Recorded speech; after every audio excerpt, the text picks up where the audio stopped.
All right, thanks, Ross. Thanks for having me. I just wanted to share one thing with you, and then we'll get to about oil running out. Um, I call this the Jesus door. One day, and this just happened in the last year, and I've been living here, after Amy and I got married for 6 years, and I was laying in bed and looked up at the door and of my closet, and the light that I read by was shining on it, and it was like all of a sudden I realized that's the cross. That looks like a cross.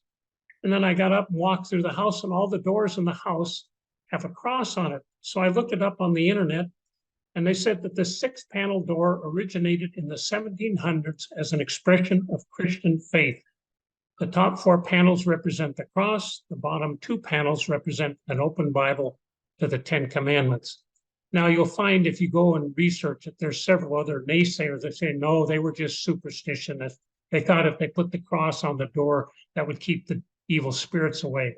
I don't buy that. And so anyway, when I was at my office at the museum, the doors there have a cross on it. My friend who lives downtown, his house has the same doors. And then I was watching a movie, Father Knows Best, from 1950. And as they went into the house, there was the same door. So the next, look at your home, see if you have a Jesus door. And I'm writing up a tract about it to give to one of my dentist friend. He just remodeled his dentistry and he's got a Jesus door there. I says, did you know you had a Jesus door? He says, what? Well, look at that door. What does it look like? Well, it looks like a cross. I says, yep. Goes back to the 1700s. All right. Are we running out of oil? I gave this presentation in 2008, and we all thought it'd be good to review it. We have a lot of new folks and young people, especially, coming up. We're going to start with an energy quiz. When I do this with my classes, I hand out papers and they fill it in. I'm going to give you all the answers right from the get-go, so don't worry. It's not a pass or fail type class. Right now, peak oil, it was prophesied, or I should say, I'm using Bible terms. It was said by the leading leaders that by 2016, and I believe our erstwhile Al Gore had also said this, by 2016, we're going to start running out of oil and going downhill, as you see here on the graph, to zero.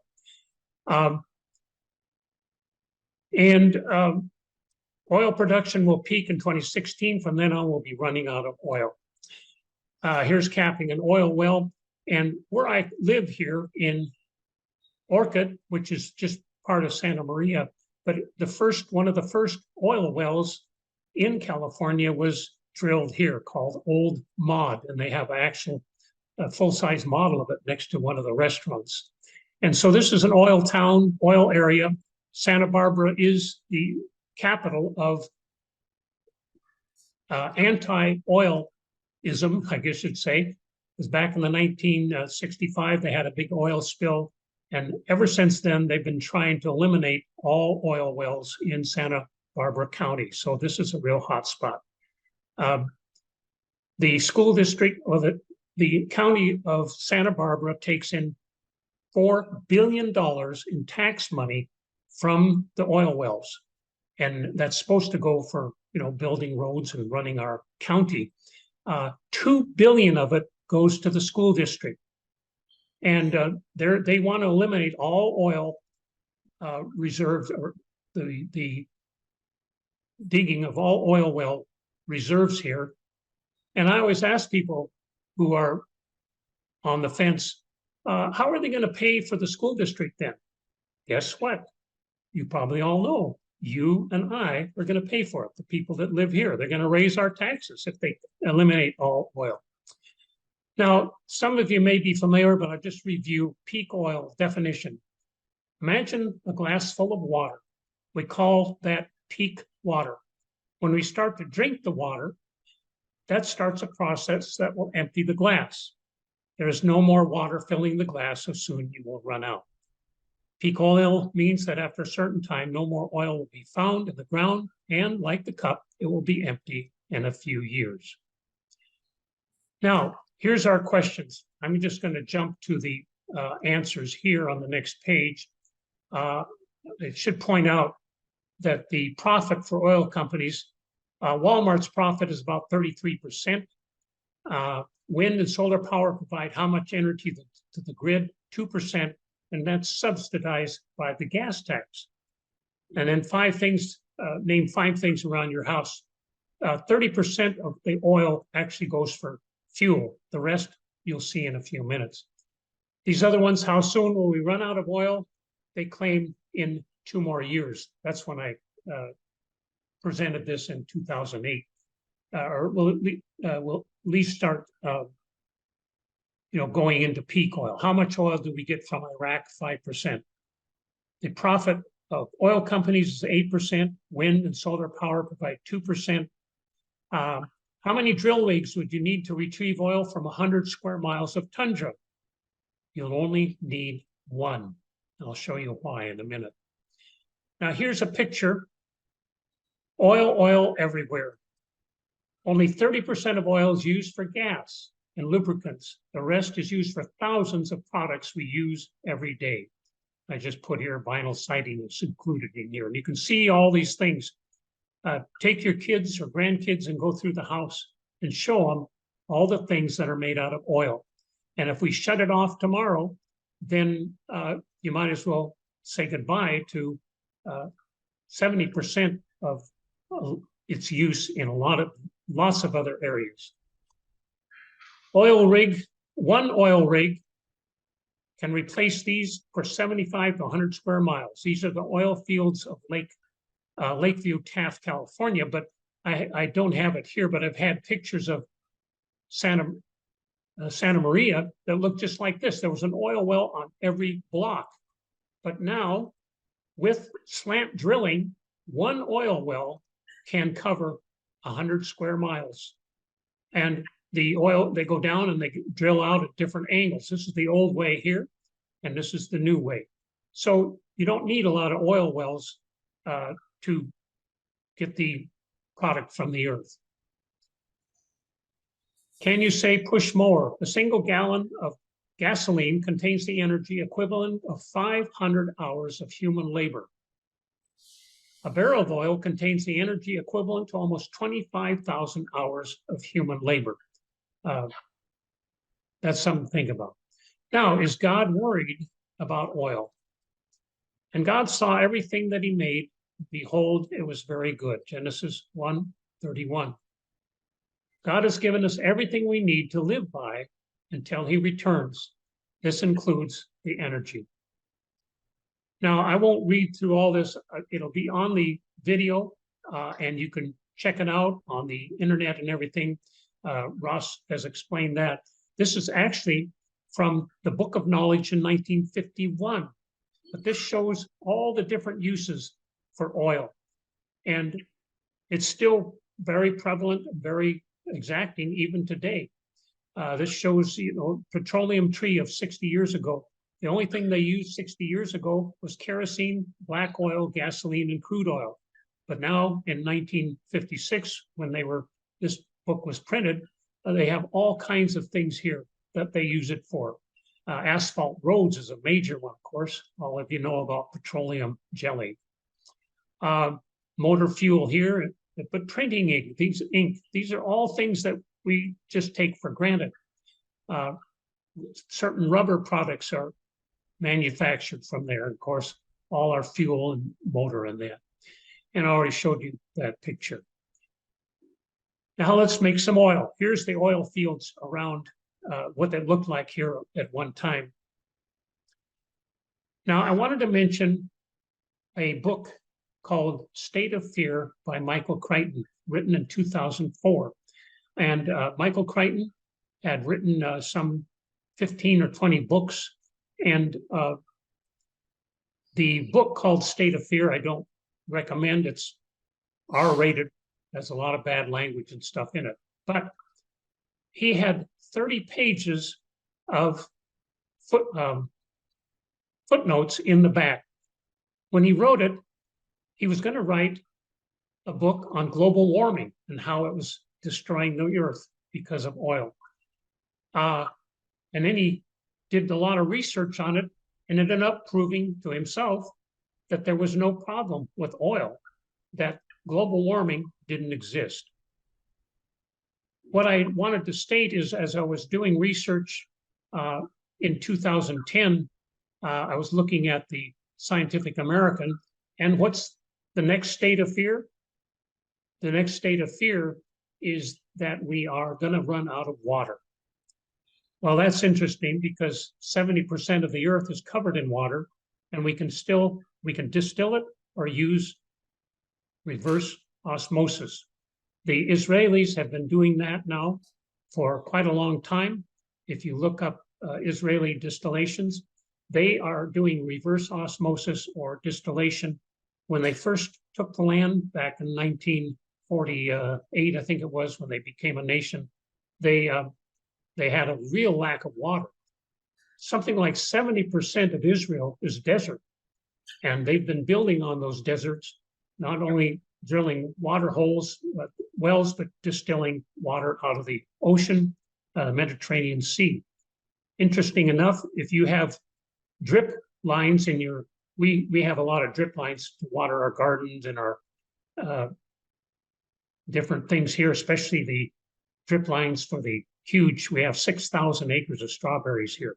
They have drip lines. That was invented by the Israeli people to water without watering every area, but like a huge sprinkler. All right, one more book. This book shows that we go through 1,500 years, slightly warmer and slightly cooler eras by about 1 to 3 degrees. It traces 3 of these cycles. Another great one showing that, again, we don't have global warming. We just have a slight fluctuation up and down over a period of 1,500 years. Now, these are references. I'm not going to go through there. Thomas Gold is the main book my brother gave me almost 30 years ago, and I built a lot of my work from that. And one of the fellows just mentioned that he has it in their day, so you can take a look at his. These are the references too. There's no climate emergency. They were marching in New York, something like 1,500 people marching against oil. And they said there's 400 experts that say we're going to run out of that oil is causing global warming. I just found yesterday 500 experts who wrote a letter to the United Nations in 2019 saying there is no climate emergency. There is no global warming. But they said at the end of their article, which is here, probably, it never makes the evening news, the New York Times, or anything else, because that is not they want to shut down oil, supposedly for global warming, even though there isn't. This is for the new folks there, this is my Museum Dakota Mac Exploratorium and Dinosaur Warehouse. And that, if you get out here, call us and we'll get you in. And then this is my new email and my new website. My daughter-in-law, Kevin's wife, builds websites for business people, and she put together a really nice website too. And I think we've got it linked to my one there with Twin Cities Creation Science. All right, now to making oil. There's 4 basic theories of how oil is made in the Earth's crust. One is the creation day theory, day 3 theory, that was made on creation day 3. 2, flood deposition theory, which is one that up until I read Black Gold by Mr. Gold, I promoted this one, that the mud and strata and dinosaur bodies and vegetation were all laid down by Noah's flood and very quickly turned into oil. The biotic plant theory, which is called biotic, that's the plant theory. And then the abiotic, A means no plant theory. Creation on day 3 theory. 1, on day 3 of creation week, God invented the processes in the earth that create oil. This process will provide mankind with energy until I return. That's what God might have said. Depth. Depth is up to 3 to 6 miles. And into the, just a minute. This got, sorry, this is out of location. This should say 3 miles. I don't know how that happened. Anyway, this should be 3 miles here. And that's this metamorphic and earth on top here. And that oil, it had to be in the crust as sedimentary rock was not made until the flood. Okay, let me back up. I'm sorry. Gone over this 10 times.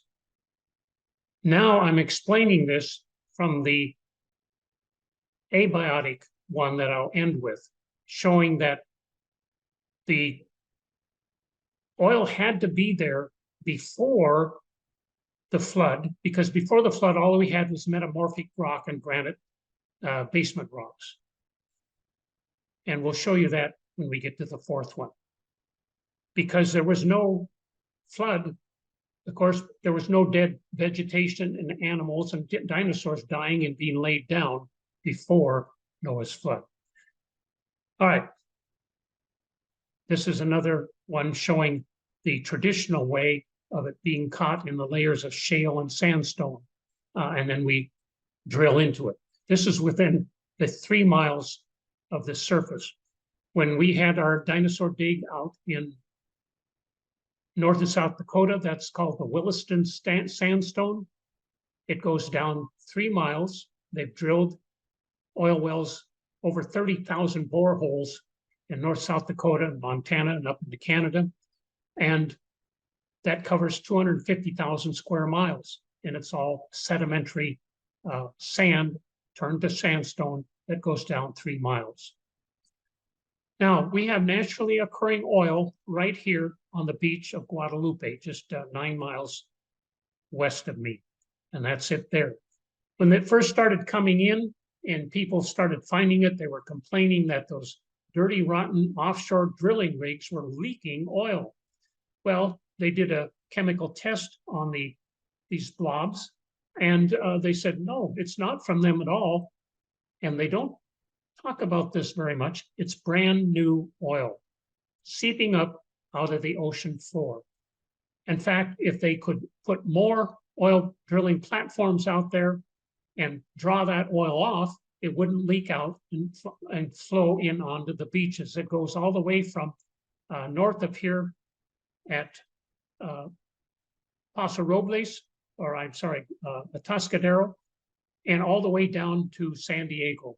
My departed wife and I have walked on all those beaches and found little blobs of oil.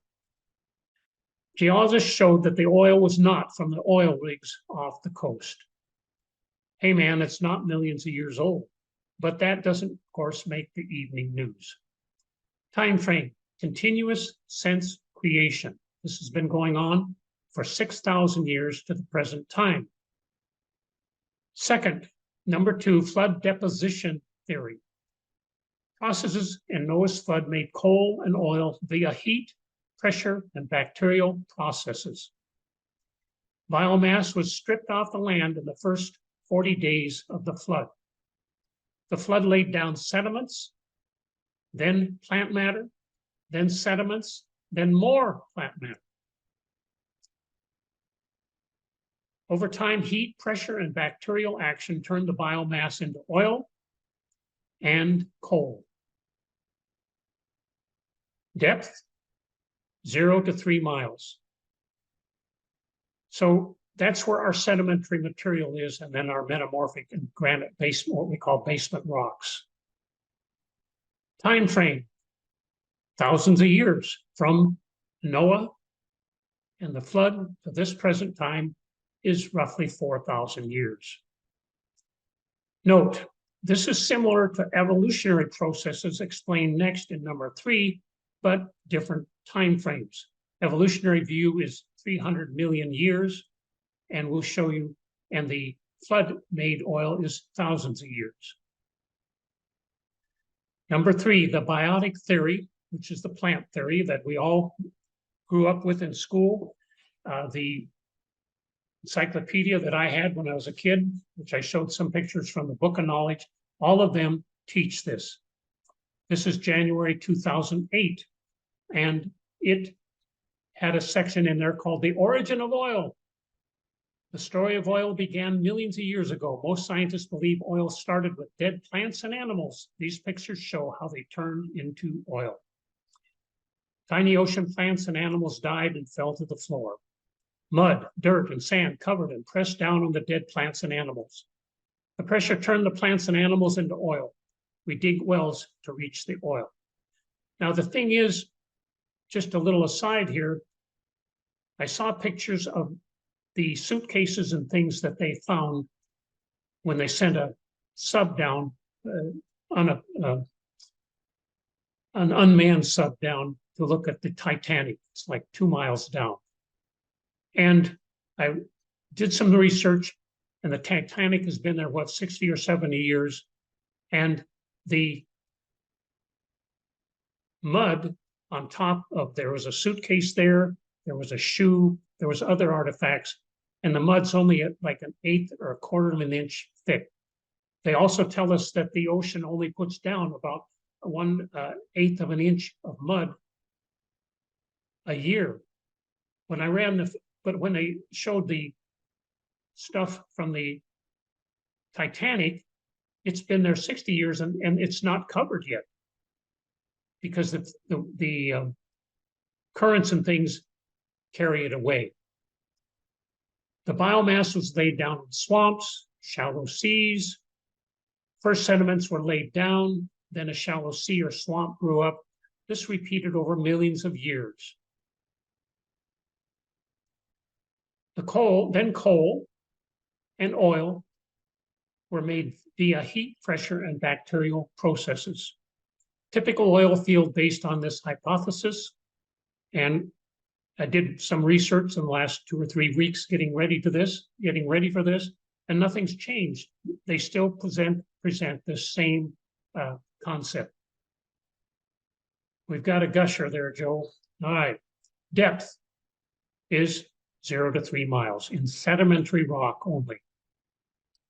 Time frame, millions of years. Started in the Carboniferous period 300 million years ago. And these are pictures, again, from the Book of Knowledge, 1951. But if you look in anything modern, that's the same thing, only it's in color. Here's another one showing them stuck in the rocks here, how it looked after the flood was over. And of course, they maintained that first fish died, and then shellfish, and then eventually animals higher up in the strata. And this one's saying we should have gotten harder to get on that guy's boat. All right, this is, again, showing the same thing from a newer book, and I couldn't find the book when I was preparing this. But anyway, it shows the same thing. The animal dies, falls here, it's buried in sediments, and somebody digs it out. A velociraptor, millions of years later. All right, number 4, abiotic, no plant. Mantle rocks heated by magma, and methane is distilled, or gas is cooked out of the rocks as methane. The methane combines with oil, carbon dioxide, carbonates, and makes oil. And then it breaks through cracks in the Earth's crust that my theory is have been there since God created it. I think that since then, more has broken through because of the forces set off by Noah's flood. And so that's why we have more up in the upper strata that they've been mining for the last 100 years or so. Deep living bacteria also attack the oil for its final refinement or purification to become what we extract today. So there are deep living bacteria that help produce it. So even though they're involved in this process, it's still called abiotic because it doesn't come from dead dinosaurs or buried vegetation. It comes from a distillation process in the rocks under the crust. Now, here's one of my famous jokes, what one bacteria said to another. Now, this is what I call gourmet oil. It then flows up to the surface via natural gas pressure, which is Boyle's law, and I'll explain that in a minute for some might know what that is, and the Earth's centrifugal force pushes it to the surface to leak out like the La Brea tar pits. We'll show you that in a minute. That was one of the first year Tricia and I moved here in 2003. I made a point of going to see the La Brea tar pits. All right, and most of you probably know Boyle's law. Gases expand equally in all directions forever unless acted upon by an outside force. PV equals K. P is the pressure of the gas, V the volume, and K is a constant. And this is a sub-law of Newton's law, Newton's three laws of motion, only it's applied to, Boyle applied it to gases. Here's the La Brea tar pits. This is the tar. They've made mammoths and mastodons that they found fossils of them there in the process of excavation there. More on this drama later. Stay tuned. So depth to reach the oil is 6 to 8 miles into the granite basement rocks and mantle. So we have to drill through this granite basement rock into where the mantle is here. Time frame, continuous since creation. Creation to the present, according to the evolutionary model, is 4.5 billion years. This is the evolutionary time frame. The Bible time frame equals about 600 years, 6,000 years, sorry. Note, similar to process number 1, called creation day 3 theory, but different time frames. That frame said it started on the day of creation, but now I'm changing to this theory, the abiotic theory, that it's been going on. I'm sorry. It did start on creation day or that month or whatever. And it isn't from vegetation and dinosaurs laid down during Noah's flood. Results of new oil. Number 1, in a major oil field, some wells are being refilled. This is the Campeche Knolls oil field, this little square here. This is the Gulf of Mexico. And we're going to take that square and blow it up here. And then we're going to look at this one little area here. And I believe that's like 100 square miles or so. I couldn't find my notes on that. And here's seeping oil that's being made below the ocean seabed. And this is the exact same thing that's happening off Santa Barbara in our ocean here. They lowered a sub down, an unmanned sub down, to take pictures of it. It's actually making asphalt down there on the floor of the ocean. Here's a piece that was brought up and a close-up picture of that. This has been going on for a long time. And like I say, that oil here has been drifting in on the beaches. Number 2, oil from the granite crust. I was blown away when I discovered this. Russians prove peak oil is misleading. Moscow invests heavily in unlimited oil production for the future. This is a Russian drill rig here. Everything is enclosed because it's in the, I believe it's,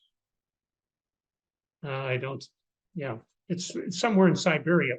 And so they have to keep everything, it gets 20 and 30, or it even gets colder in Minnesota, believe it or not. 20 or 30 degrees below zero for a long time.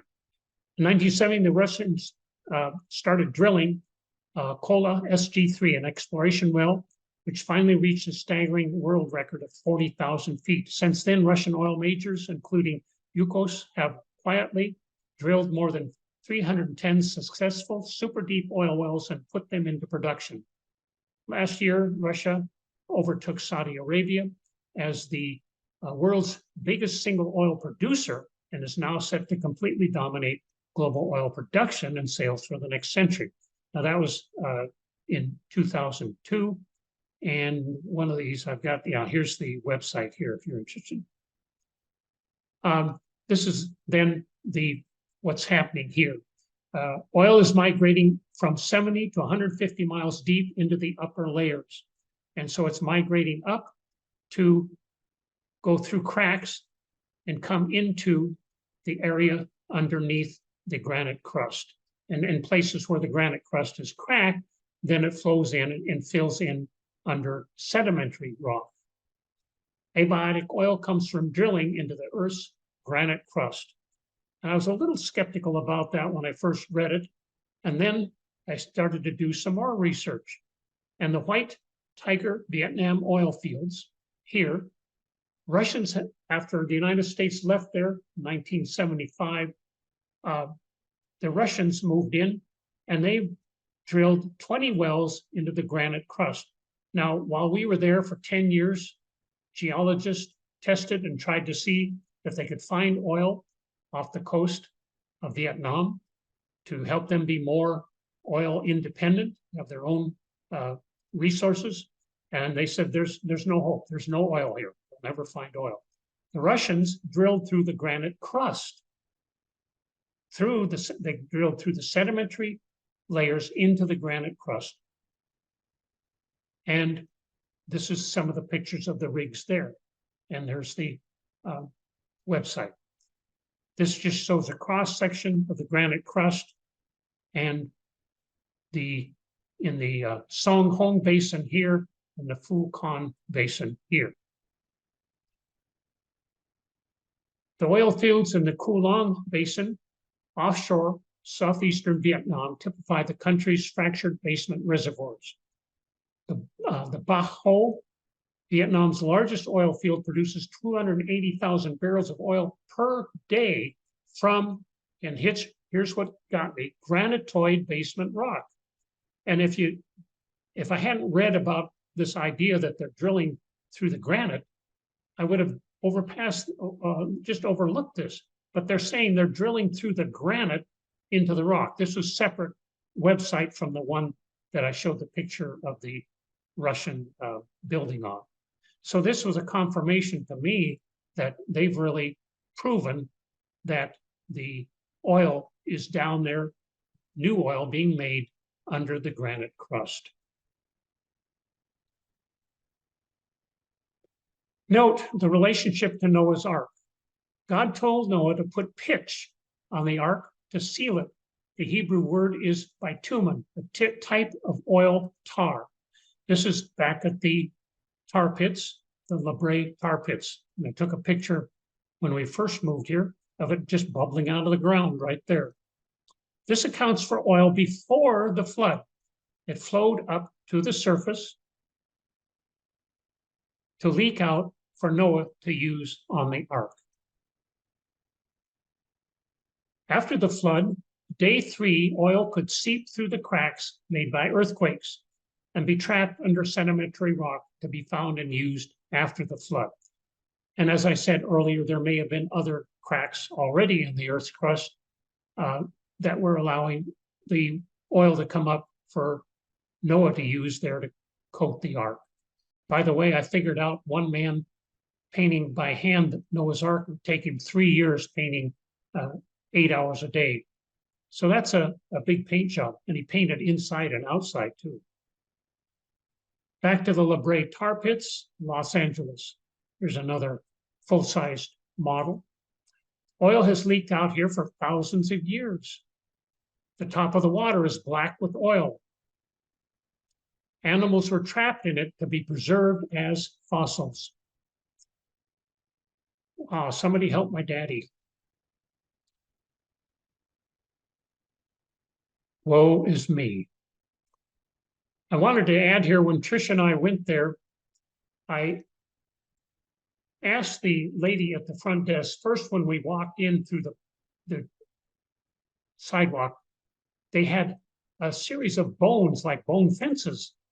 And as I walked by, since I've dissected cows and other things, dead ones, I said, those look like cow bones out there. She says, wow, you're the first one that's ever mentioned that lately. If we'd known, if you told us that when you came, we would have given you free admission. Secondly, they showed how I asked the leader of the group we were with how they came up with this being, 30,000 years old or whatever the date was. And she says, oh, they radiocarbon dated it. And I didn't say anything to them, but I said, she said, you have to, I said, well, don't they, how would they get these bones are soaked with carbon or tar, wouldn't they be getting a bad date on it? And she said, oh no, they scrub the bones off real well so that they get the tar off so they get a good date on it. I said I didn't say anything to her, but I did some more research on it, and that's not going to work from what I could find out about radiocarbon, carbon-14 dating. But that's the mantra that they give there. So there's 4 theories on the way oil was made. Creation day 3, flood deposition theory, secular biotic theory, and the secular abiotic theory. Like I say now, after learning about this, just in the last, since 2008 or 2007, when I started researching it to do with TCCSA, I do believe that there is, maybe there was a little bit made by the material being buried in the Earth's sedimentary layers, but the major oil that we're getting, especially today, is being made even as we speak. So we're never going to run out of oil. So creation day 3 and the secular are very similar. The flood deposition theory and secular biotic theory are very similar, only the secular one is 300 million years, and the flood deposition one is only about 5,000 years, going back to after Noah's, or 4,000 years after Noah's flood. This requires millions of years here for the secular biotic theory. Conclusion: we do not have an energy problem, we have a worldview problem. The earth, animals, and resources are here to serve mankind. A farmer is a caretaker of the earth, and yes, that's me. 50 years ago, farming with my father-in-law in Minnesota, yeah, sure, you betcha. I haven't forgotten my Minnesota words. In fact, people, when I first moved here, said, you have a Minnesota accent, and I didn't even realize it. We took care of it like a gardener. There's my father-in-law, great Christian man, and great second father I had after I married Tricia. Only his garden covered 800 acres. We took care of it like a gardener. Only the garden covered the 800 acres. All of humankind is to be a caretaker or steward of the world. We had close to 800 acres of corn that year. Humans are to use good conservation methods to take dominion over it and to use it for the survival of mankind, to take care of it. The abiotic theory and creation day 3 theory seem to agree. There was oil already in the earth before the flood. This theory explains how this could happen. Some oils and coals were no doubt or possibly a result of Noah's flood. So this is the beginning of understanding God's ways. And we're going to jump to one more short conclusion. Oil is one of the good things God made as a treasure in the ground for humans to discover and use. What should we do? Express our views, vote. We should pray and run for office. And I just wanted to give this in memory of my wife of 49 years who helped me make this program back in 2008. And so happy that I was telling the fellows earlier, next year Jerusalem or next year the rapture, whatever comes first, I'm all for it. And we'll all be united with our loved ones in heaven. Okay, that is the end.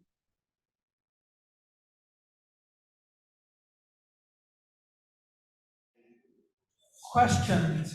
I was going to mention, Russ, that the probe that was sent out to the moons of Saturn found methane and ethane on one of the moons of Saturn.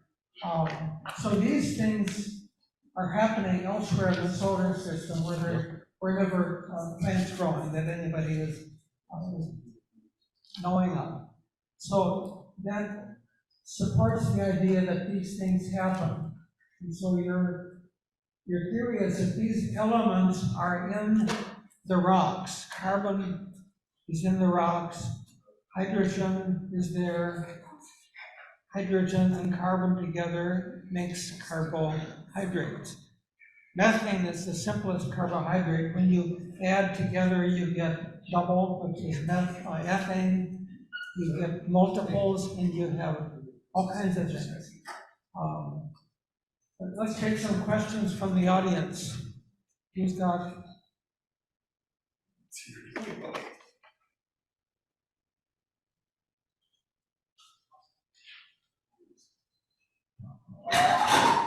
Okay, way in the back there.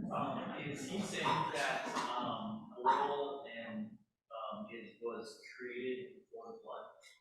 So are you saying that oil was created before the flood? Yes, yes.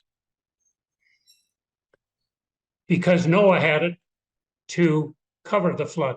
Cover the ark.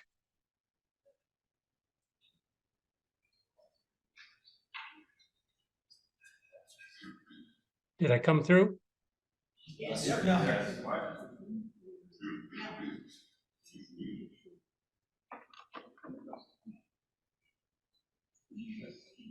Did I come through okay? Yeah, that came through. Okay.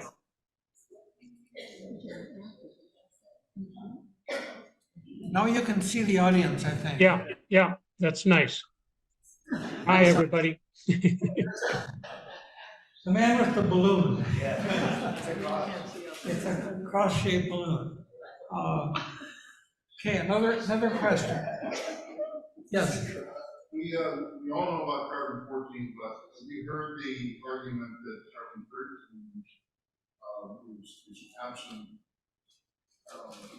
from oil that's found, and so the constant generation that's an argument against that happening. Have you heard that at all? Carbon-13 is absent from oil. Right. What do you know about that, Russ? That I have not heard or done any study on. Carbon-13, you said? Right. Yeah. No, I'm sorry. I'll write it down here to look up. Yeah, I stumbled on that argument about a month or two ago, and it was new to me too, so. Yeah, I'll do it for next year. Update. My question is, are there any consequences of drilling into the basement rocks in maybe the oil quality versus letting the oil seep up? So what's the The pluses and minuses from drilling deep or letting the oil seep up? Good question. I don't think there's any difference in the oil after it's seeped up into the sedimentary strata. The main thing is the naysayers are saying that once we get it out of the sedimentary layers, that's the end. There's no more oil. And what I'm trying to say is no, and that's where they found oil wells in the Gulf, oil wells off of Africa and Norway. They are refilling. And the only way they can account for that, or they say the way to account for that is that it's seeping back up from deep in the Earth's crust, from under the granite crust. Interesting that Russia went right to Vietnam when we left and started drilling deep wells. Yes. What do you make of that? Well, they wanted to, they want to be a world ruler, which they aren't anymore, but they wanted to prove that the Americans were wrong and that they know better about oil than we do. And see, they're not controlled by the news media and the woke and what's politically correct. They're controlled by making money and making oil. Now, the problem with Russia is that they don't have enough refineries to refine it. And they had an oil pipeline going through one of the stands, those little small countries there. And a couple of years ago, they moved in there because there was a problem where I don't know if it's Jakistan or which one it was going to shut down the pipeline because it goes down south of there into further south to be refined by other countries. They can't refine it fast enough to ship it out in refined oil. And so I think we're going to see more and more of that. And like I say, Russia was smart in drilling those. They took the report that was made back in the 1960s by a Swedish man who proposed this idea originally. Thomas Gold made it into a book, but this Swedish man postulated that oil was being made below the granite crust. And then the Russians picked that up and ran with it. And I don't know where Thomas Gold came in there. I can't remember the date he wrote that book. Unfortunately, there's a lot of politics involved in oil. And that's why, of course, this big demonstration in New York this last weekend shut down all oil and save the world, save the hemisphere from pollution and that. And it's a bunch of baloney, but the naysayers, those 500 scientists who say there's nothing is happening to the climate, that doesn't make the New York Times or any of the usual newspapers or television programs. No, so even if that were true, you could just use all that petroleum for all the other products that are made from petroleum. Right. When I talked to some of the oil people here a few years ago, I had a meeting with them and shared some of this with them. And they said, well, he says, yeah, we understand about new oil coming in. They said, that's not the problem. The problem is everybody claims that oil is polluting and destroying the Earth's atmosphere. That's what we have to fight. And I have a program that I did on global warming. I think we did it several years ago, Ross. I didn't look it up, but maybe I can do that one again to show that global warming is that Al Gore proposes is just another power grab by the elites to control us and to take away our rights and to subjugate us. Another question way back or Chat question. here? Do American oil companies understand the theory and wish to do this if they have political constraints removed? So do American companies know about deep drilling? They put a proper value on it, I guess. Is it valued? I couldn't quite catch the question. Do American companies know about this?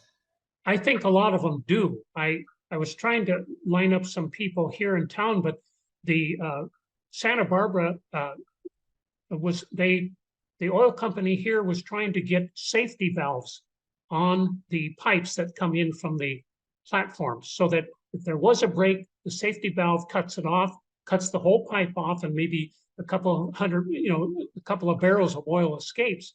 The county board of supervisors had already passed a law many years ago saying that they could put these on, but the supervisors just in the last 2 months couldn't agree, so they voted not to put to let I think it's Standard Oil put safety valves on. There's another refinery out north of me, west of me, about 10 miles. They've shut it down. They have said, we want to shut down all oil drilling in Santa Barbara County. And so even though they broke the contract they made with the oil company that said they could fix the pipe and add shutoff valves, they won't let them do it. So they're breaking the law. They're breaking their own law. In fact, the guy that voted against them putting them on had written the law about 4 years ago. So how do you win when the laws that are made aren't even being followed? And of course, we're seeing that on a national scale too, with the takeover of socialism. Yeah, in the back, yes. Why do you think that people, or the people who claim that their oil was running out in 2016, it's just because we didn't discover it, or they just, or is it political reason? You're asking why was that claim made? Correct. That 2016 we were going to run out? Yeah, the claim was made because they don't, either they ignore or they don't know about the book that Thomas Gold wrote and the work that the Russians have done and have proven that you can get oil by drilling through the granite crust. It's politics and power. It has nothing to do with saving the world or saving the environment. It has to do with who's going to be the top dog and the most powerful country in the world, or leader, or whatever you have it. So again, it was quite difficult to find anything like on YouTube or even just surfing the net, anything positive about that we have oil being renewed. We have all the oil we need for the next 1,000 years. It's very difficult to find something like that. And so it's being censored, I guess. And Russ, your article, which you wrote, what was that, in 2010? Yeah, for a conference I went to. Been on our website, and people were downloading not that, but they were downloading a little flyer. Yeah. Information. Yeah, I think that's 6 or 7 pages that I wrote for a conference they had of people who work outside, the traditional things, and it's in a big book that they published. But yeah, and now that's at the website there, and people can read the whole article. I think it's 6 or 7 pages, and it explains this all in depth, giving the interpretation. It was written for a secular audience, so I didn't bring in the Bible there.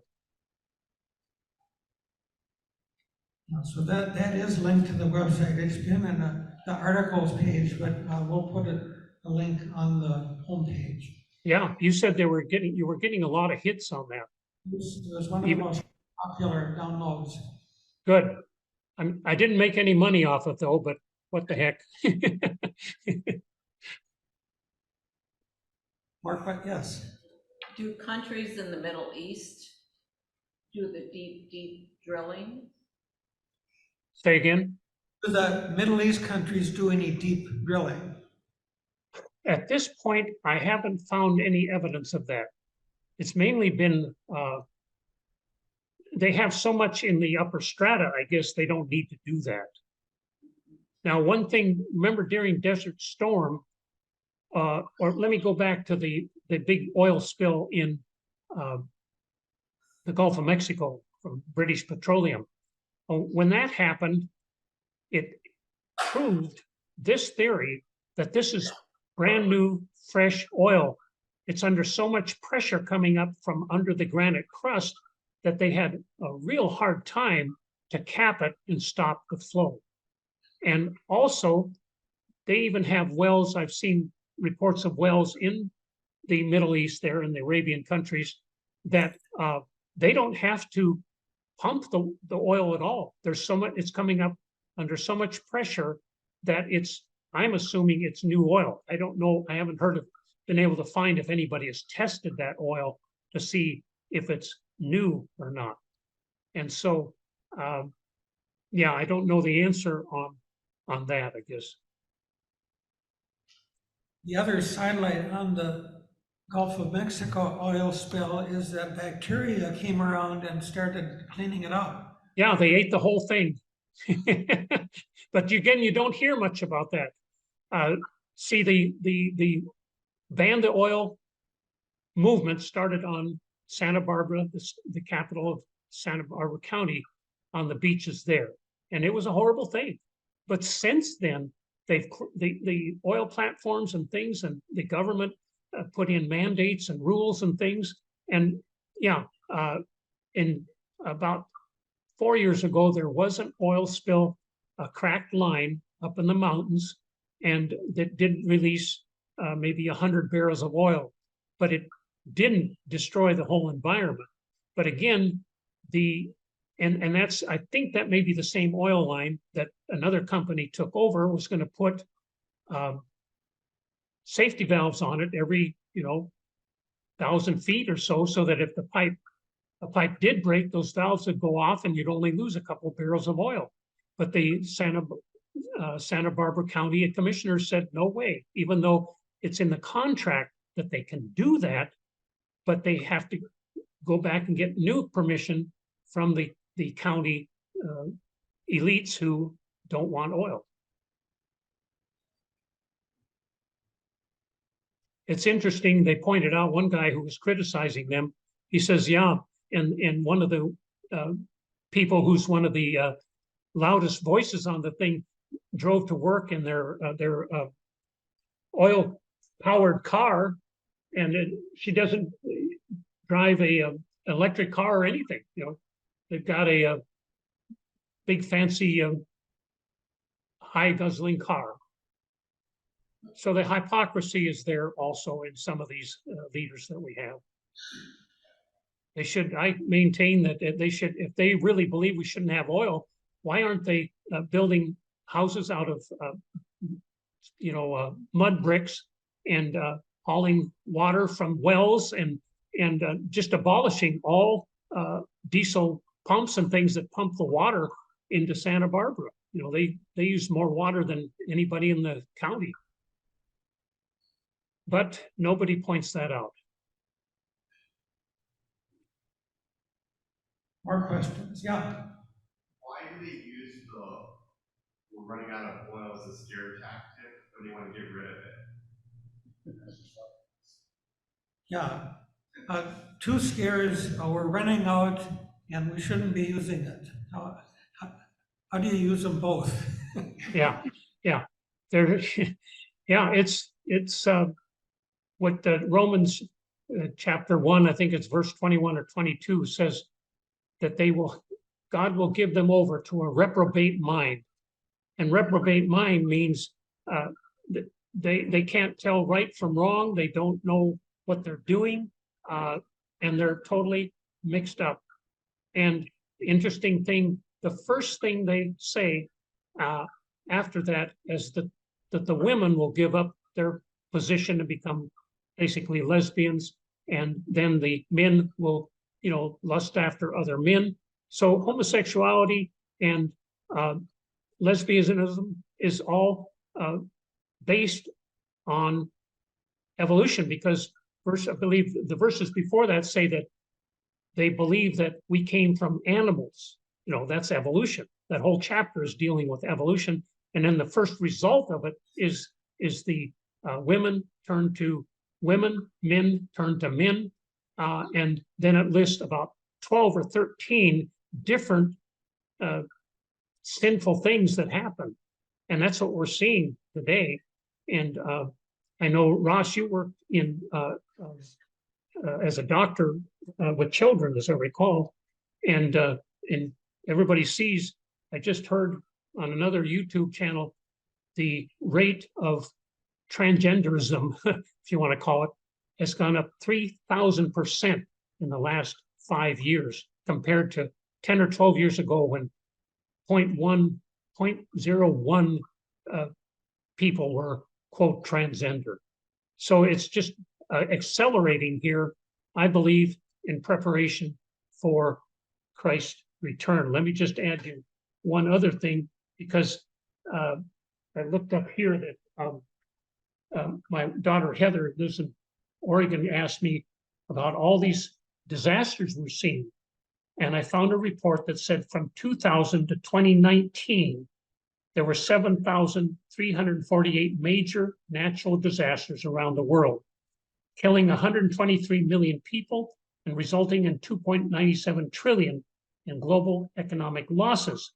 By comparison, the previous 20-year period from 1980 to 1991 had 4,212 natural disasters, claiming 1.19 million lives and causing 163 trillion in economic losses.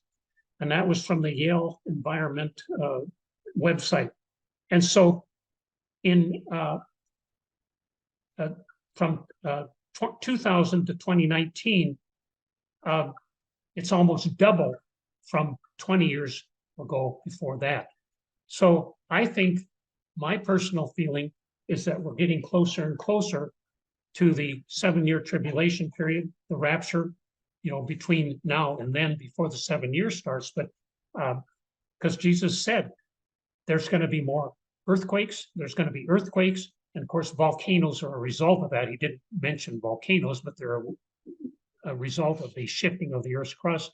There's going to be pestilence. Well, what did we just come through for 3 years? The COVID pestilence, which I believe was man-made, and most of us all know that. It's just that the elite naysayers don't want to admit to it. And so the natural disasters are getting stronger and stronger. And I was explaining to my daughter that means we're getting closer and closer to that time. It had to of the rapture and the 7 years tribulation. Well, Romans says that the wrath of God is revealed against those who suppress the truth, because what can be known about God is plain from the things that he has made. And so God, yes. And well, and the thing is, when we see civilizations that degrade women, that degrade the family, degrade children, and turn them into something they were never meant to be, it's the beginning of the end of that civilization.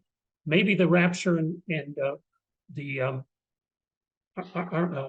7 years tribulation, maybe it's many years away, but I think our nation, the United States, unless someone gets in there and turns us around, it's the end of our country and our morality, and that the sin of all these things is monumental, and destroying the family and children through abortion and all that is an abomination to God.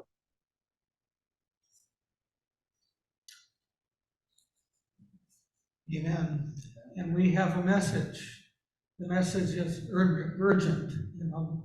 The train is heading for the cliff. And amen. Yep. You spread the word. Yes, people don't want to hear it.